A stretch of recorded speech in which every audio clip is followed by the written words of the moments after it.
Shalom kepada saudara dan saudari. Selamat menyertai ibadah dalam talian kita untuk minggu ini. Mari kita membaca salam bersama-sama. Tuhan beserta kamu dan beserta kamu juga. Saya gembira bila mereka berkata kepada saya, marilah kita pergi ke rumah Tuhan.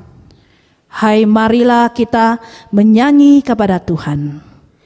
Marilah kita bersorak dengan sukacita kepada Juru Selamat yang Maha Kuasa. Allah itu roh. Kita harus menyembah Dia dalam roh dan kebenaran.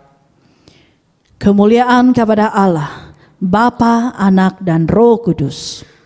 Puji Tuhan sekarang dan selama-lamanya. Amin.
Shalom, selamat pagi.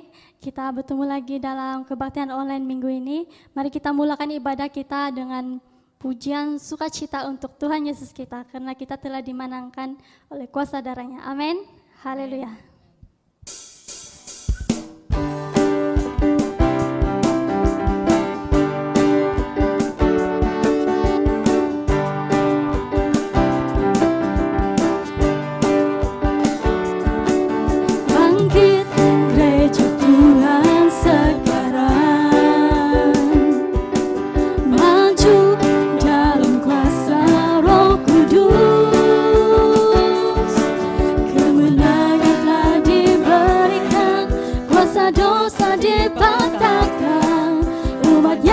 Pulihkan, bersoraklah,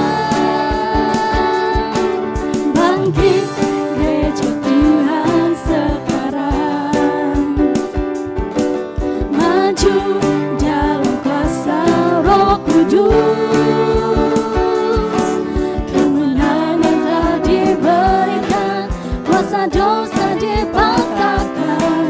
umatnya dipulihkan, bersoraklah.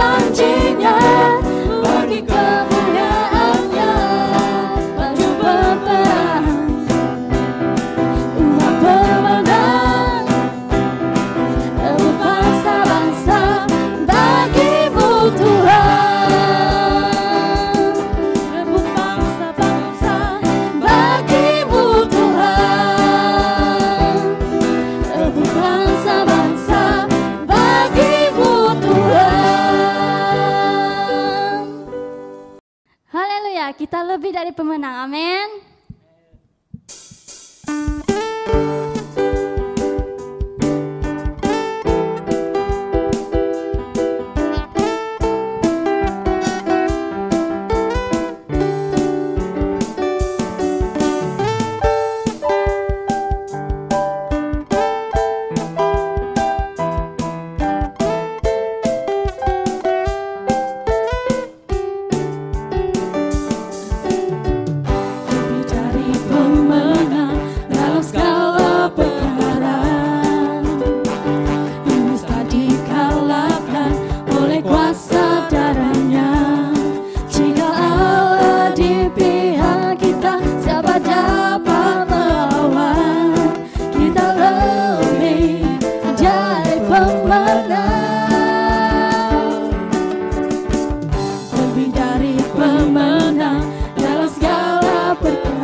Raja segala raja.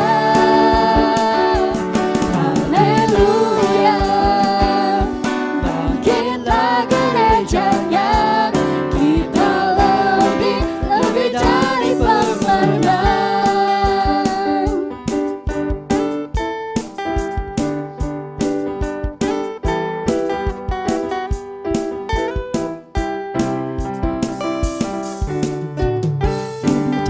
Pemenang dalam segala perkara, amin. Bisa dikalahkan oleh kuasa darahnya. Jika Allah di pihak kita, siapa dapat melawan? Kita lebih dari pemenang. Haleluya, kibarkanlah panjinya, Yesus Raja segala raja. Haleluya, bangkitlah gerejanya, kita lebih dari pemenang. Haleluya, haleluya, kibarkanlah panjinya, Yesus Raja segala raja. Amin. Haleluya, bangkitlah gerejanya, kita lebih dari pemenang. Haleluya, haleluya, kibarkanlah panjinya, Yesus Raja segala raja. Haleluya, bangkitlah gerejanya, kita lebih dari pemenang. Kita lebih dari pemenang. Kita lebih dari pemenang.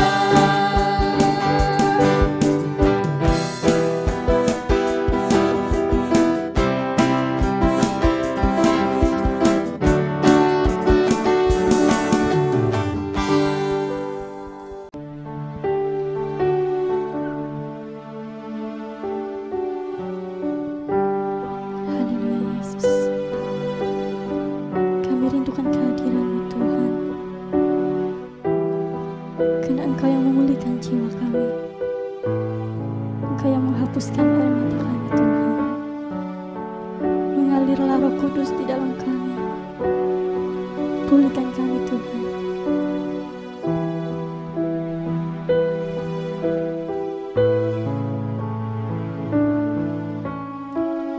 Bagaikan tanah kering yang merindukan air, demikianlah jiwaku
Kudus mengalirlah di tempat ini, mengalirlah oh Roh Kudus, pulihkanku, mengalirlah kuasa Roh Kudus, mengalirlah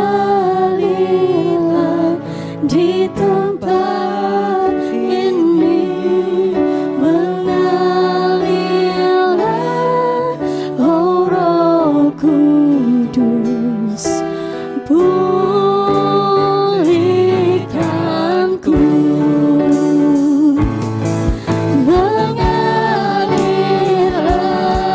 kuasa Roh Kudus, mengalirlah di tempat ini, mengalirlah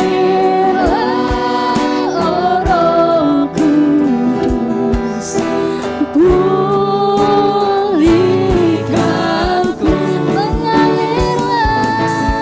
mengalirlah kuasa Roh Kudus, mengalirlah di tempat ini, mengalirlah oh Roh Kudus, pulihkanku, mengalirlah oh Roh Kudus, katakan mengalirlah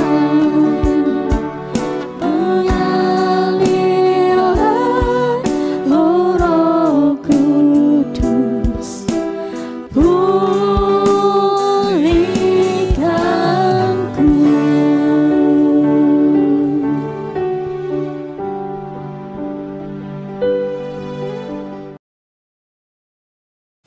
Shalom semua, pembacaan kita pada pagi hari ini diambil daripada Matius 9 ayat 14 hingga 17 di bawah tajuk Hal Berpuasa. Kemudian datanglah murid-murid Yohanes kepada Yesus dan berkata, "Mengapa kami dan orang Farisi berpuasa, tetapi murid-muridmu tidak?" Jawab Yesus kepada mereka, "Dapatkah sahabat-sahabat mempelai laki-laki berduka cita selama mempelai itu bersama mereka? Tetapi waktunya akan datang, mempelai itu diambil dari mereka dan pada waktu itulah mereka akan berpuasa. Tidak seorang pun menambalkan secarik kain yang belum susut pada baju yang tua, karena jika demikian, kain penambal itu akan mencabik baju itu, lalu makin besarlah koyaknya." Ayat 17, "Begitu pula anggur yang baru tidak diisikan ke dalam kantong kulit yang tua, karena jika demikian kantong itu akan koyak, sehingga anggur itu terbuang dan kantong itu pun hancur. Tetapi anggur yang baru disimpan orang dalam kantong yang baru pula, dan dengan demikian terpeliharalah kedua-duanya." Demikianlah firman Tuhan. Shalom dalam kasih Yesus, selamat bertemu kembali untuk ibadah untuk minggu ini. Kita bersyukur karena kebaikan Tuhan, kasih Tuhan dalam hidup kita. Kita dapat bersama-sama untuk minggu ini, bersama-sama mendengar firman Tuhan dan sama-sama untuk diberkati melalui firman Tuhan. Sebelum kita mendengar firman Tuhan, mari kita berdoa bersama-sama. Bapa di syurga, saat ini kami mengangkat hati kami, siapkanlah kami untuk mendengar firman-Mu, dan biar firman-Mu berbicara terus di dalam hati kami saat ini. Kami siap mendengar firman-Mu Tuhan. Di dalam nama Yesus kami berdoa dan mengucap syukur. Amin. Saudara dan saudari, kita bersyukur untuk kebaikan Tuhan. Kita tahu bahwa pada masa ini adalah musim untuk kita mengingati untuk musim puasa. Jadi untuk minggu ini kita akan mendengar satu khotbah yang kita dengar melalui pembacaan firman Tuhan yang diambil di dalam Matius pasal 9 ayat 14 hingga 17. Ia bercakap tentang hal berpuasa. Nah, kalau kita bercakap tentang hal berpuasa itu, ramai orang tidak mengerti dan tidak memahami tentang hal berpuasa. Yang mereka tahu apa itu berdoa, mereka tahu itu berdoa bagaimana berbicara dengan Tuhan. Seperti minggu lalu kita mendengar khotbah tentang hal berdoa, kita berbicara direct kepada Tuhan. Tetapi hal berpuasa ini, ia menuntut kepada satu tindakan kita.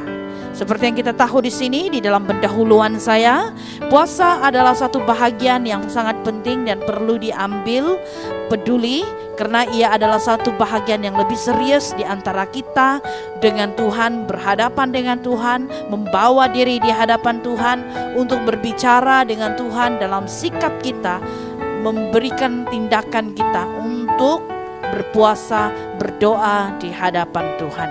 Kita percaya bahwa hal berpuasa ini bukan saja disebut dan diajarkan kepada kita dalam zaman-zaman kita hari ini, tetapi firman Tuhan sudah mengajar tentang hal berpuasa ini kepada para pemimpin nabi-nabi di masa lalu. Nah, untuk hari ini ada 2 poin yang saya akan kongsikan kepada kita tentang hal berpuasa. Dalam poin yang pertama itu kita tahu bahwa hal berpuasa ini adalah satu sikap hati kita, yaitu merendahkan diri di hadapan Allah. Nah, kita tahu bahwa kalau kita datang kepada Tuhan itu dalam berdoa pun perlu ada kerendahan diri. Tetapi dalam hal berpuasa itu satu tindakan di mana kita merendahkan diri kita dengan sungguh-sungguh berpuasa dan menghadap Tuhan dengan sepenuh hati kita. Nah, hari ini kita belajar sesuatu daripada perjanjian lama. Dalam perjanjian lama kita boleh melihat apa yang ditulis di dalam firman Tuhan di dalam Ezra pasal 8 ayat 21 hingga 23. Ini kita boleh belajar sesuatu daripada Ezra, bagaimana Ezra boleh melakukan sesuatu tindakan, yaitu tentang merendahkan dirinya di hadapan Tuhan. Kalau kita lihat bahwa Ezra adalah seseorang pemimpin yang juga salah satu tawanan pada waktu itu adalah orang Israel yang ditawan di Babel. Dan pada waktu mereka mulai dilepaskan untuk kembali ke Yerusalem, Ezra itu adalah seorang hamba Tuhan yang begitu percaya, mengasihi Tuhan, dan begitu juga dia juga mengenal Tuhan sebagai Tuhan dan Juru Selamatnya. Tindakan Ezra adalah berdoa seperti yang dikatakan di dalam Ezra. Kita lihat bersama-sama di dalam Ezra pasal yang ke-21. Kalau kita melihat di sini Ezra pasal 8 ayat yang ke-21 hingga ayat yang ke-23. Ada 3 ayat yang saya boleh baca, kita renungkan di dalam Ezra pasal 8 ayat 21 hingga 23. Ini adalah sesuatu perkara yang kita belajar apa tindakan Ezra. Mari kita lihat bersama-sama. Di dalam ayat yang ke-21, kemudian di sana di tepi sungai Al-Wah itu, aku memaklumkan puasa supaya kami merendahkan diri di hadapan Allah kami dan memohon kepadanya jalan aman bagi kami, bagi anak-anak kami dan segala harta benda kami. Karena aku malu meminta tentera dan orang-orang berkuda kepada raja untuk mengawal kami terhadap musuh di jalan, sebab kami telah berkata bahwa kepada raja demikian, tangan Tuhan kami melindungi semua orang yang mencari Dia demi keselamatan mereka, tetapi kuasa murkanya menimpa semua orang yang meninggalkan Dia. Jadi berpuasalah kami memohon hal itu kepada Allah, dan Allah mengabulkan permohonan kami. Lihat, kita boleh melihat di sini apa yang ditulis di dalam Ezra ini. Di dalam apa yang dikatakan oleh Ezra, dia memberikan satu tindakan. Sebab kita boleh melihat di sana, sebenarnya Ezra itu membawa keluar untuk kembali orang-orang Israel ke Yerusalem. Nah, satu hal yang kita boleh belajar di sana, Ezra memberikan pengumuman bahwa mereka harus merendahkan diri, mengadakan puasa, merendahkan diri di hadapan Tuhan. Sebab pada waktu itu sebelum tindakan itu Ezra ambil, mereka diperhadapkan dengan dua hal. Satu, sama ada mereka pulang dan meminta kepada raja, sebab hubungan Ezra dengan raja itu baik. Dan dia juga boleh meminta pertolongan supaya raja juga menghantar orang-orang yang berkuda, yang siap dengan senjata untuk melindungi sepanjang perjalanan mereka pulang ke Yerusalem. Poin yang kedua, dia juga boleh membuat pilihan sama ada dia mahu terus datang kepada Tuhan dan minta supaya Tuhan campur tangan menjaga melindungi mereka daripada serangan musuh. Oleh karena Ezra sudah berkata kepada raja, itu terlebih dahulu pilihannya untuk memilih, sebab tangan Tuhan menjaga orang-orang Israel pulang sampai selamat. Sebab itu dia tidak akan mengatakan hal yang kedua lagi untuk meminta pertolongan orang-orang yang berkuda untuk menemani mereka. Sebab Ezra meletakkan kepercayaannya,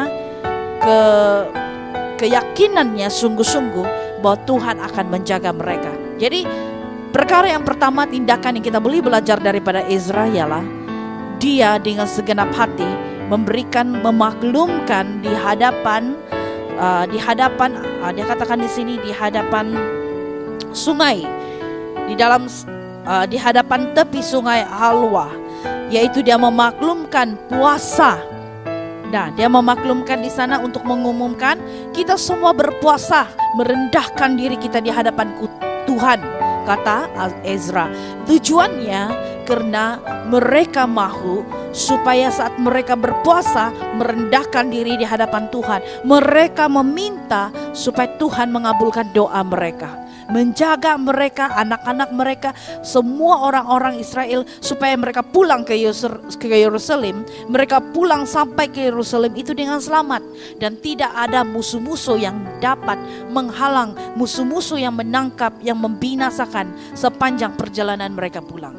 Jadi kali ini Ezra sangat pintar. Dia tahu kalau dia minta pertolongan dengan raja, meminta orang-orang berkuda untuk menemani mereka, mereka boleh jaga. Tetapi mungkin Ezra memikirkan kuasa manusia itu terbatas. Tetapi satu tindakan Ezra, dia memberanikan mengatakan kepada raja, tangan Tuhan kami itu kuat. Ia akan menjaga, melindungi kami. Tetapi dalam hal yang lain, Ezra mengambil tanggung jawab itu supaya tidak ada yang terjadi kepada orang-orang sepanjang perjalanan pulang ke Yerusalem. Sebab itu Ezra mengambil tindakan untuk berdoa, untuk berpuasa dan merendahkan diri di hadapan Tuhan. Kalau kita lihat sebentar tadi di dalam ayat yang dikatakan, dalam ayat yang berkat dalam hal Ezra itu tadi, dia mengatakan di sini apa yang dikatakan oleh Ezra ialah karena dia katakan kami memohon supaya Tuhan akan menjaga, menolong dan melindungi. Ezra ada keyakinan bahwa dia meminta campur tangan Tuhan untuk menolong dan menjaga. Mungkin di dalam kehidupan kita ada perkara-perkara yang dahsyat terjadi di dalam hidup kita. Mungkin kita juga menghadapi satu serangan dari luar yang kita rasa itu adalah serangan yang membuatkan kita gemetar. Sama ada kita minta perlindungan daripada pihak polis. Mungkin ada orang-orang tertentu untuk mengugut kita, orang-orang tertentu yang mengancam nyawa kita. Tetapi satu hal yang kita ingat, pertolongan manusia itu terbatas. Mungkin saja kita boleh meletakkan orang-orang yang menjadi bodyguard, yang akan menjaga di pintu rumah kita, meminta para polis untuk menjaga kita supaya kita dalam keadaan selamat, kita tidak akan mengalami serangan daripada orang-orang luar. Tetapi kalau kita memikir secara fisikal, pikiran manusia, itu memang kelihatannya kita rasa kita selamat. Tetapi kita juga memikirkan dalam masa yang panjang dan kita tahu manusia, kuasa manusia itu juga terbatas. Salah satu hal tindakan yang kita boleh belajar dari Ezra, karena mereka keluar dan pulang ke orang-orang Israel ini pulang ke Yerusalem bukan dengan jumlah orang yang sedikit, ramai. Sebab itu mereka meminta penguat kuasa dari Tuhan untuk menjaga, mengawal mereka supaya mereka terlepas daripada serangan-serangan musuh. Hari ini mungkin serangan-serangan musuh yang datang dalam hidup kita itu adalah serangan-serangan dari orang-orang luar, dari jiran kita yang tiba-tiba mau menyerang kita. Kita tidak boleh meletakkan polis 24 jam depan rumah kita. Karena kita tahu polis juga manusia biasa. Mungkin dia boleh jaga keamanan seketika, tapi dalam masa yang panjang dia tidak boleh menjaga keselamatan kita. Karena kita rasa selamat, orang itu tidak akan menyerang kita, menyentuh kita. Tetapi dalam pikiran, emosi kita juga tetap mengalami gangguan. Satu perkara yang kita minta, bila ada perkara dahsyat, masalah dalam kehidupan kita, pergumulan, baik itu serangan, baik itu ancaman dari dunia, satu perkara kita minta supaya Tuhan campur tangan. Bagaimana kita minta supaya Tuhan campur tangan dalam hidup kita? Kita harus berdoa, kita harus berpuasa, merendahkan diri. Kuncinya di sini ialah kita rendahkan diri. Tuhan, inilah aku. Kita tidak kuat secara manusia, tetapi kekuatan itu kita hanya dapat terima hanya di dalam Yesus Tuhan. Kita dapat belajar sesuatu daripada Ezra. Ezra belajar mengutamakan Tuhan untuk campur tangan menjaga seluruh sanak saudara dan semua orang-orang Israel yang akan kembali ke Yerusalem. Ezra belajar mengutamakan Tuhan. Bagaimana dia meletakkan dan dia bertanggung jawab, mengatakan kepada raja, raja tak perlulah menghantar para orang berkuda untuk menemani kami, karena tangan Tuhan kami, Tuhan yang berkuasa, akan menjaga dan melindungi kami. Sebenarnya di sana kalau kita melihat Ezra tidak punya iman yang sungguh-sungguh kepada Tuhan, banyak risiko yang kita harus pertanggungjawabkan, yaitu nyawa-nyawa orang yang sedang kita pimpin untuk pulang ke Yerusalem. Tetapi karena Ezra mempunyai iman kepercayaan kepada Tuhan, dia membawa seluruh sanak saudara orang-orang Israel itu, dia mengumumkan kita harus berpuasa, kita harus merendahkan diri kita di hadapan Tuhan. Satu hal perkara yang sangat efektif bila kita datang kepada Tuhan, jangan ada keegoan.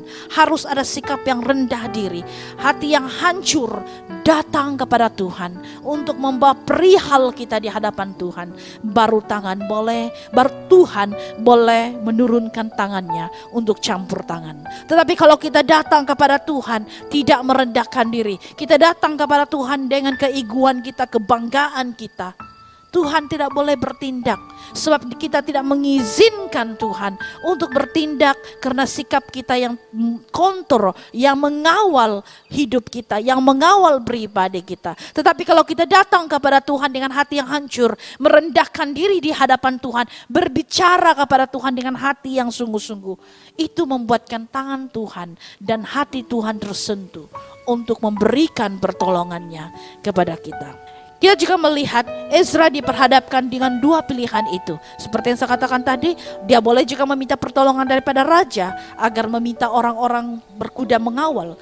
Tetapi kita boleh melihat di sini Ezra memilih untuk menghadap Tuhan dan meminta campur tangan Tuhan. Di dalam hidup kita hari ini ada banyak perkara yang terjadi dalam hidup kita. Kesusahan demi kesusahan, penyakit demi penyakit, tekanan demi tekanan, sehingga ada yang boleh memikirkan dirinya itu tidak waras. Karena dia sendiri coba untuk mengendalikan hidupnya tanpa meminta supaya Tuhan campur tangan. Hal-hal yang berat yang kita rasakan, yang kita tidak mampu, jangan coba untuk pikul sendiri. Hal-hal yang berat yang kita tidak mampu angkat, kita harus berdoa, kita harus berpuasa, membawa hati kita dengan hati yang hancur, dengan rendah diri, kita datang kepada Tuhan. Kita perlu merendahkan diri kita, sebab kita tidak kuat.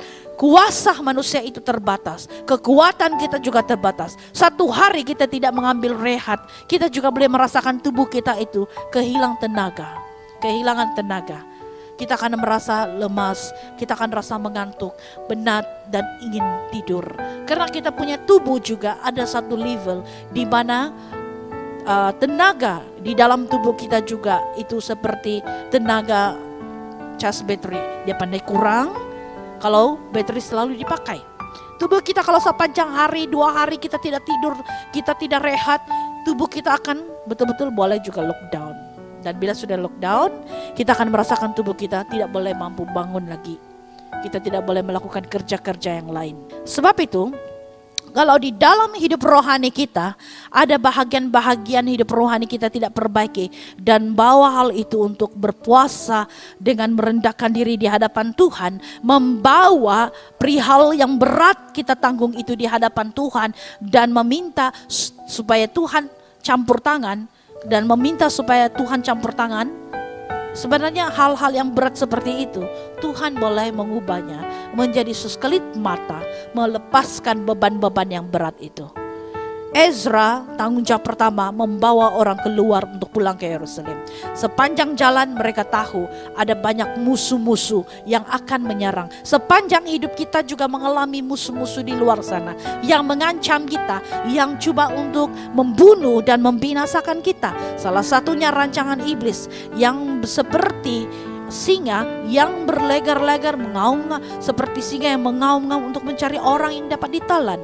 Di dalam kehidupan rohani kita juga mengalami peperangan. Kita tidak boleh meminta orang lain menjaga kita, tetapi hanya satu orang yang boleh menjaga kita, yang boleh mengawal kita, yaitu Tuhan. Sebab itu kita harus berpuasa. Kita harus mengikut tindakan apa yang difikirkan oleh Ezra. Datang kepada Tuhan berpuasa, karena hal itu sangat penting untuk kita bawa kepada Tuhan. Mungkin selama ini kita ada satu hal yang kita perlu bawa di hadapan Tuhan, itu pergumulan yang berat yang kita tidak mampu tanggung sendiri. Datang kepada Tuhan, ambil waktu berdoa, ambil waktu berpuasa dan merendahkan diri di hadapan Tuhan. Sebab hal berpuasa itu bercakap tentang kerendahan kita. Kita menyerahkan segalanya. We surrender to God. Kita serahkan sepenuhnya kepada Tuhan. Dan yang kita lihat di sini tindakan daripada Ezra. Ternyata keputusan Ezra mencari Tuhan dengan sungguh-sungguh dan membawa semua orang berpuasa dan merendahkan diri di hadapan Tuhan, itu membuat Tuhan mengabuli permohonan mereka. Tuhan mengabuli doa mereka. Tindakan Ezra untuk membawa orang-orang untuk berpuasa dan merendahkan diri di hadapan Tuhan, itu yang membuat Tuhan mengabulkan doa mereka. Mari kita lihat di sini ayat yang ketiga 23, Ezra pasal 8 ayat yang ke-23. Kita lihat di sini Ezra 8 ayat yang ke-23, dia mengatakan seperti ini. Jadi berpuasalah kami dan memohonkan hal itu kepada Allah, dan Allah mengabulkan permohonan kami. Saat mereka berpuasa, mereka merendahkan diri, tindakan merendahkan diri, meminta Tuhan campur tangan dalam hidup mereka. Tuhan mengabulkan doa mereka. Sebab mereka datang dengan hati yang benar-benar, hati yang sungguh-sungguh, merendahkan diri. Rahasianya di dalam hidup kita, orang yang memiliki kerendahan hati datang kepada Tuhan. Tuhan sangat tersentuh hati untuk campur tangan dalam hidup kita. Sebab Tuhan mau melihat hati yang remuk, yang sungguh-sungguh mencari Tuhan, yang berharap sungguh-sungguh kepada Tuhan. Sebab itu Tuhan mendengar isi hati Ezra. Dia tahu bahwa bukan senang untuk melalui jalan-jalan untuk kembali, itu banyak cabaran. Tetapi pilihan yang diberikan oleh raja itu, sebab raja dan Ezra mempunyai hubungan yang baik. Tetapi Ezra tidak meminta kepada raja ini menyediakan pasukan untuk mengawali mereka sepanjang jalan sehingga sampai ke Yerusalem. Tetapi Ezra membuat pilihan untuk terus mencari Tuhan. Sebab itu dia memberikan tindakan untuk berpuasa, merendahkan diri. Kuncinya ialah karena ada hati yang merendahkan diri di hadapan Tuhan. Itu yang membuat Tuhan mengabulkan doa mereka.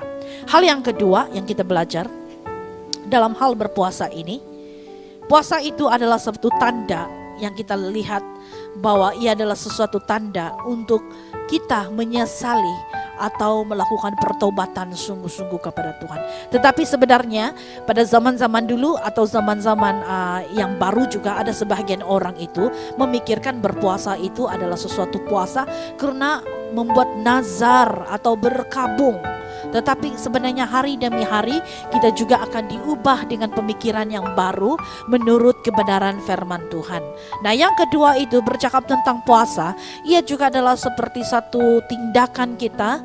Kita berpuasa karena kita ada sesuatu niat atau bernazar untuk melakukan sesuatu proses yang kita katakan kita tidak mau melakukan. Kita ada sikap untuk mau melepaskan hidup kita dari hal-hal yang tidak baik di hadapan Tuhan. Oke, seperti kita mau mengambil tindakan untuk bertaubat. Nah, kita lihat di sini, pertaubatan bukan hanya sekedar itu hanya penyesalan. Pertaubatan bukan hanya bercakap tentang penyesalan, tetapi pertaubatan bercakap tentang tindakan untuk berubah dengan sungguh-sungguh. Ini sangat penting. Hari ini kita cakap kita bertaubat, tapi esok kita ulang lagi. Bertobat hari ini, itu kita mulai melihat esok kita tidak akan ulang dosa yang sama lagi. Bertobat itu adalah sesuatu proses di mana kita mau melepaskan dosa itu dan tidak mengulangi lagi. Bahagian pertobatan ini, mari kita lihat bersama-sama. Ada cerita di bahagian pertobatan ini. Untuk berpuasa, kita juga ada satu bahagian untuk kita lihat pertobatan yang kita boleh belajar, yaitu di dalam Yunus, pasal 3 ayat 6. Nah, ini bercakap tentang Raja Niniwe. Mungkin Anda pernah dengar kisah pertobatan kota Niniwe bila Yunus datang ke kota itu. Tapi sebelum Yunus sampai ke kota itu, Yunus juga ada cabaran untuk mau sampai ke kota itu, di mana Yunus juga ada hati yang mau pergi, mau tidak menyampaikan message itu, karena Yunus merasakan yang dia itu orang biasa. Dia pun tidak mampu untuk membuat orang-orang di kota itu bertaubat, karena Tuhan akan menurunkan murkanya kepada kota itu kalau mereka tidak bertobat dan kembali kepada Tuhan. Dan hal yang kita boleh dengar dari cerita firman Tuhan, Yunus juga ada satu ketika menyeliwing, memesongkan jalannya untuk tidak pergi, tetapi terjadinya suatu mukjizat. Perkara itu karena Tuhan izinkan supaya orang melihat kuasa Tuhan itu boleh mengadakan sesuatu hal yang tidak ada menjadi ada. Sebab itu kita percaya hari ini kita melihat dan belajar tentang pertobatan Niniwe itu karena mereka juga mulai dengan berpuasa. Setelah Yunus kembali diubah pikiran hatinya untuk percaya bahwa dia harus menyampaikan message itu setelah kejadian yang dia terlontar ke dalam laut dan diselamatkan oleh seekor ikan besar. Dan itu semua karena anugerah Tuhan, rancangan Tuhan untuk hidup Yunus. Sebab tidak boleh lari daripada Tuhan. Kalau kita sudah terpanggil harus pergi, jangan lari daripada panggilan Tuhan. Kita melihat di sini setelah Yunus menyampaikan message keselamatan dan amaran dari Tuhan untuk kota itu bertobat. Kita melihat di dalam Yunus pasal 3 dan 6, kita melihat di sini. Setelah sampai kabar itu kepada raja kota Niniwe, turunlah ia dari singgasananya, ditanggalkanlah jubahnya, diselubungkannya kain kabung, lalu duduklah ia di abu. Kita melihat di sini. Kalau poin yang pertama kita lihat merendahkan diri di hadapan Allah. Berpuasa itu dengan sikap merendahkan diri di hadapan. Yang kedua ini, berpuasa itu dengan melakukan sesuatu, niat untuk mau bertaubat dengan sungguh-sungguh datang kepada Tuhan. Kalau kita melihat di sini sebenarnya Raja Niniwe juga menanggalkan jubahnya, turun daripada taktanya. Dia turun dari taktanya, menanggalkan jubah kebanggaannya, merendahkan diri di hadapan Tuhan dengan pertaubatan yang sungguh-sungguh. Dia memberikan amaran seluruh rakyat di kota itu harus berpuasa. Sangat penting untuk kita berpuasa. Puasa yang sungguh-sungguh membawa mukjizat yang luar biasa. Dan raja ini memberikan arahan untuk seluruh kota, rakyat itu di kota itu untuk berpuasa dan berlutut di hadapan Tuhan, merendahkan di hadapan Tuhan. Dan puasa itu bukan saja dengan daripada manusia saja, rakyat saja, tapi firman Tuhan mengatakan termasuk ternak-ternak mereka juga ikut berpuasa. Karena mereka mau bertobat kepada Tuhan. Mereka sadar mereka sudah melakukan pelanggaran di hadapan Tuhan. Dan mereka mau bertobat, berpuasa, bertobat, dan mengikuti perintah Tuhan. Hari ini dosa yang kita lakukan berulang-ulang kali, itu adalah dosa yang kita rasakan, sudah tahu itu salah, kita ulang salah, hari ini bertobat, besok buat. Sebenarnya itu adalah dosa yang berulang-ulang kita lakukan. Tetapi kita harus mengambil satu inisiatif. Pertobatan itu bukan hanya kita rasa hari ini kita menyesal, kita bertobat, tetapi esok kita buat lagi. Ini bukan sesuatu pertobatan. Pertobatan yang sungguh-sungguh, kita memutuskan diri kita dari ikatan dosa ini. Untuk melepaskan diri kita dari ikatan dosa ini, supaya kita benar-benar mengalami kebebasan yang sungguh-sungguh. Kalau kita melihat di sini apa yang terjadi kepada kota Niniwe, itu bermula daripada rajanya sendiri, ya bertobat. Bila rajanya mulai bertobat, membawa seluruh rakyat bertobat, berdoa, berpuasa, merendahkan diri. Bahkan kalau kita lihat di sini, rajanya duduk di atas abu. Tanah itu ada tanah, bukan lagi di atas takhta dan juga yang ada di istana daripada kursi yang dibuat daripada emas. Tetapi kali ini rajanya menanggalkan jubah kebanggaannya dan membuatkan menyelubungi kain di atas kepalanya sebagai kabung dan berdoa, bertaubat di hadapan Tuhan. Sebab itu saudara, kita tahu tindakan Raja Niniwe adalah tindakan yang benar, dan itu menyelamatkan seluruh kota itu. Seandainya kota Niniwe itu, yaitu rajanya sendiri, tidak mengambil tindakan untuk bertaubat, kita akan mendengar kota Niniwe juga akan mengalami kehancuran. Seperti yang berlaku kepada Sodom dan Gomora. Kita tahu cerita tentang Sodom dan Gomora karena kota ini tidak mau bertaubat. Dan itulah murka Tuhan sampai kepada Sodom dan Gomora. Dan sehingga Sodom dan Gomora mengalami kehancuran yang hebat, yang orang pun tidak boleh perkatakan apa-apa lagi. Kita melihat di sini Raja Niniwe tahu bahwa Tuhan itu ada kuasa menghancurkan. Tuhan itu ada kuasa untuk melakukan ancaman yang hebat kepada kota itu. Mungkin saja bukan menghancurkan, membuatkan kota itu lenyap. Karena Tuhan itu adalah Tuhan yang berkuasa. Sebab itu Raja Niniwe mengambil tindakan ini untuk membawa rakyatnya untuk berpuasa dan bertaubat di hadapan Tuhan. Hari ini kalau kita merasakan ada dosa yang berulang-ulang kita lakukan, Tuhan mungkin peringatkan orang lain, Tuhan katakan kamu harus bertaubat. Tinggalkanlah hidupmu yang lama ini. Jangan berbuat dosa lagi. Jangan berzina, jangan membunuh, jangan mencuri, jangan bersaksi dusta. Bila orang-orang ini datang kepada kita menyampaikan message ini dan kita tidak mempedulikannya, kita berjalan di jalan kita sendiri dan mengulangi dosa yang sama, kita akan menerima malapetaka yang membuat kita sendiri tidak mampu bertahan lagi. Saudara dan saudari, Raja Niniwe itu tahu bila mereka tidak mau bertaubat juga, mereka tahu bahwa murka Tuhan akan menghancurkan kota Niniwe. Inilah pikiran seorang raja, harus tahu bagaimana mengendalikan kotanya, keselamatan bagi rakyatnya. Sebab itu kita terus ada hati yang sungguh-sungguh untuk terus mencari Tuhan, bertobat sungguh-sungguh kepada Tuhan seperti Raja Niniwe ini. Nah, kita juga mengambil langkah yang sama. Kita juga belajar daripada Raja Niniwe ini. Kalau dia adalah seorang raja, kita hanya manusia biasa. Sebab itu kita mau memperbaharui kehidupan kita. Orang yang biasa seperti kita tidak ada kuasa. Kalau sesuatu berlaku dengan kita, tidak ada cerita lagi. Tidak ada mengharumkan nama. Tetapi apa yang kedengaran adalah nama yang tidak akan mereka sebut. Karena nama kita adalah nama yang penuh dengan segala peristiwa kejahatan yang kita katakan, yang kita lakukan sepanjang hidup kita dalam dunia ini.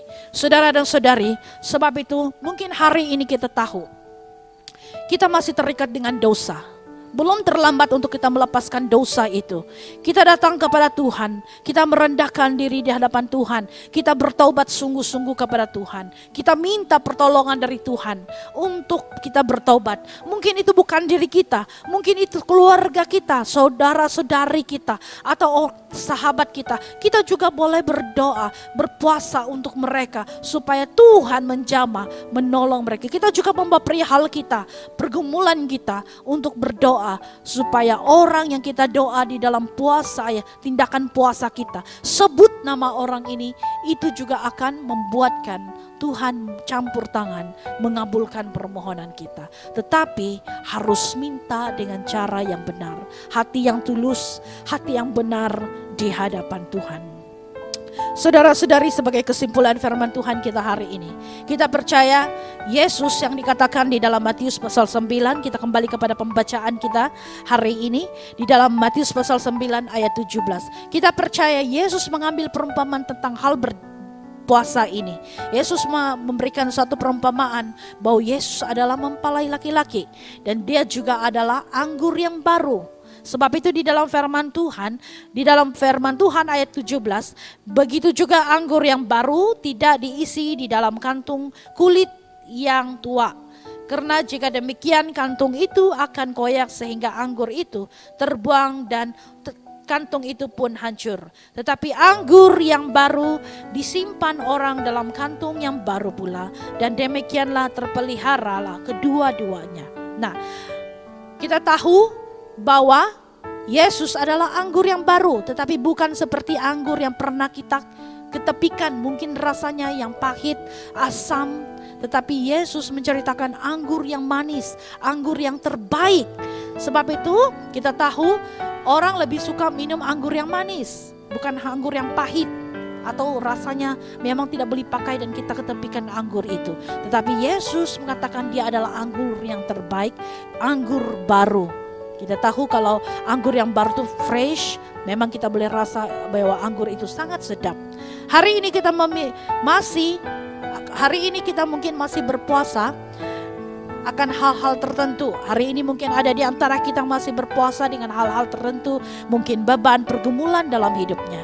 Tetapi satu hal yang Yesus katakan, hari ini kita berpuasa bukan menjuru kepada hal-hal pada waktu kita sedih baru kita berpuasa, pada waktu kita berkabung kita berpuasa. Tetapi satu hal, Yesus mengatakan tindakan berpuasa itu adalah membawa kita untuk belajar mendisiplinkan diri kita untuk dekat kepada Tuhan, merendahkan diri kepada Tuhan, memisahkan diri kita daripada hal-hal yang boleh menjatuhkan kita. Sebab itu kita ambil tindakan untuk mendisiplinkan diri kita untuk berdoa, berpuasa, dan merendahkan diri kita di hadapan Tuhan. Dan satu hal, Tuhan mengajar kita hari ini, puasa itu juga kita boleh pelajari dalam sudut hari ini, dalam pikiran modern kita ambil peluang untuk berpuasa ini untuk memperbaiki diri kita. Bagaimana kita berdoa, datang kepada Tuhan agar kita ada kekuatan memisahkan diri kita daripada yang jahat, membuang segala yang jahat, membuang segala dosa-dosa yang kita lakukan yang tidak berkenaan kepada Tuhan. Hal seperti ini juga kita boleh datang kepada Tuhan, berpuasa, merendahkan diri kepada Tuhan. Karena kita tahu saat kita datang kepada Tuhan, merendahkan diri di hadapan Tuhan, itu dapat membuatkan tangan Tuhan tergerak untuk menyentuh dan menjamah, bahkan mengabul permohonan kita. Saudara dan saudari, kita tahu bahwa berpuasa untuk memberikan hidup kita lebih akrab dengan Tuhan, itu juga memberikan persiapan hidup rohani kita untuk siap menantikan kedatangan Tuhan. Sebab Yesus mengatakan di sini, dia adalah mempelai dan kita adalah pengantin perempuan. Bila mempelai itu datang, dia akan membawa pengantin yang siap. Kalau hari ini kita tidak siap dengan hidup kita yang tidak bersih, hidup kita yang tidak benar, bagaimana kita mengatakan aku layak diangkat? Saudara, pikirkan tentang hal ini. Tuhan itu bukan orang yang kita boleh katakan kita boleh berkompromi dengan orang ini, kita bayar dia untuk bawa kita. Mungkin orang-orang di dunia ini kita boleh bagi mereka uang yang banyak. Mereka boleh melayakkan kita kepada satu level dalam hidup kita. Tetapi dalam level yang kita mau katakan dalam hidup rohani kita, untuk melayakkan kita dapat kepada level di mana kita akan dibawa, diangkat ke surga bersama dengan mempelai lelaki. Itu levelnya hidup kita harus benar. Hidup kita adalah suci dan kudus karena kita mempunyai Tuhan yang kudus. Sebab itu kita berdoa tidak cukup, tapi ada waktu kita ambil satu titik khusus untuk berpuasa, membawa hidup kita lebih lagi ke dalam, lebih lagi dekat dengan Tuhan, merendahkan diri di hadapan, mengajar diri kita, merendahkan diri dengan hati yang hancur, datang mencari Tuhan, meminta pertolongan dari Tuhan. Ini yang sangat penting. Saya berdoa supaya setiap kita lewat firman Tuhan ini akan mengajar kita sesuatu hal. Yaitu dalam hal berpuasa itu, ia membicarakan tentang hidup kita yang benar di hadapan Tuhan. Ada kerendahan hati dan ada pertobatan yang sungguh-sungguh mencari Tuhan untuk mengubah hidup kita. Karena puasa adalah satu tindakan kita berniat, kita bernazar untuk tindakan, proses mengubah kehidupan kita menjadi lebih baik yang seturut dengan kehendak Tuhan. Kiranya Tuhan memberkati, mari kita berdoa. Tuhan Yesus, kami bersyukur untuk firman-Mu.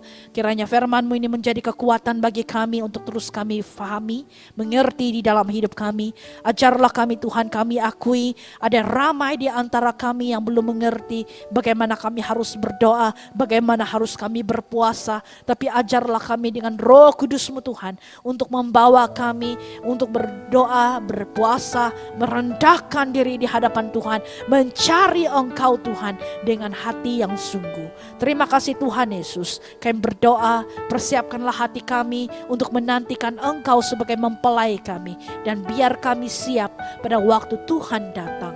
Engkau memberkati setiap kami Bapa. Di dalam nama Yesus kami berdoa. Amin. Mari kita bersama-sama membaca doa Tuhan. Bapa kami yang di surga, dikuduskanlah nama-Mu, datanglah kerajaan-Mu, jadilah kehendak-Mu di bumi seperti di surga. Berikanlah kami pada hari ini makanan kami sehari-hari. Ampunilah kami akan dosa-dosa kami, seperti kami juga mengampuni orang yang bersalah kepada kami. Janganlah membawa kami ke dalam pencobaan, tetapi lepaskanlah kami daripada yang jahat. Karena Engkaulah yang mempunyai kerajaan, kuasa dan kemuliaan sekarang dan selama-lamanya. Amin. Kita sudah berada di penghujung ibadah kita, mari kita teruskan memuji Tuhan. Tuhan Yesus baik, amin.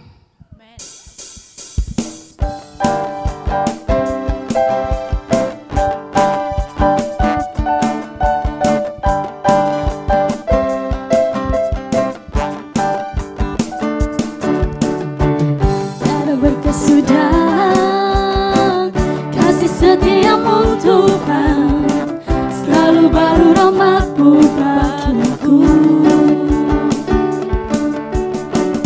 Hari berganti hari, tetap kulihat kasih-Mu, tak pernah berakhir di hidupku. Tuhan Yesus baik, sungguh amat baik, untuk selama-lamanya.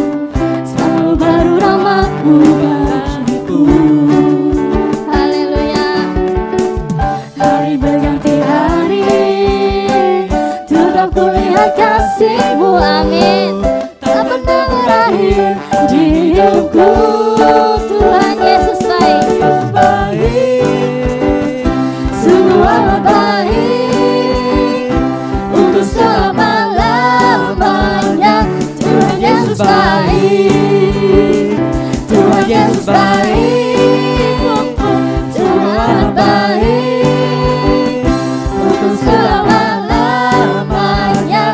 Tuhan Yesus baik, Tuhan Yesus baik, sungguh amat baik, untuk selama-lamanya.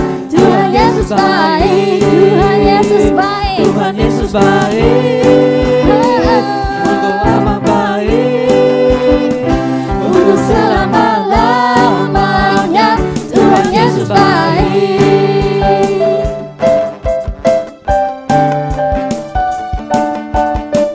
Tiada berkesudahan kasih setiamu Tuhan, selalu baru rahmat-Mu bagiku.